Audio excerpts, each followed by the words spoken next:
અમરેલી જિલ્લાના બગસરામાં લોક સાહિત્ય કાર્યક્રમનું આયોજન આ કાર્યક્રમનું આયોજન મેઘાણી ટાઉન હોલમાં કરવામાં આવેલ આ કાર્યક્રમનું આયોજન પ્રિન્સ લોકકલ્યાણ ટ્રસ્ટ દ્વારા કરવામાં આવેલ આ કાર્યક્રમમાં ભરત બારોટ બાલુભાઈ ગઢવી તેમજ ઉમેશ ગીરી બાપુ તેમજ મનોજભાઈ મહિડા તેમજ ચંદ્રેશભાઈ બસિયા તેમજ રશ્મિનભાઈ ડોડિયા તેમજ અનિલભાઈ વેકરિયા તેમજ શિવજી રૂખડાએ હાજરી આપેલ।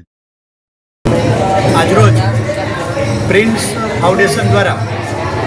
સ્વર્ગસ્થ પ્રિન્સની જન્મ જયંતિ નિમિત્તે આજરોજ સવારના સમઢિયાળા પ્રાથમિક શાળાની અંદર ભણેલા જે અને નોકરી કરતા હોય એવા તમામ લોકોના સન્માનનો કાર્યક્રમ પૂર્ણ કરી અને હાલ આ જ વર્ષથી શરૂ કરેલ પ્રિન્સ લોકકલા સન્માન જાણીતા કલાકાર ભરત બારોટ સાહેબને આપવાનું આજ વખતે નક્કી કરેલ છે અને જેની અંદર બાલુભાઈ ગઢવી કચ્છથી એમના હસ્તે આ એવોર્ડ અર્પણ થવાનો છે।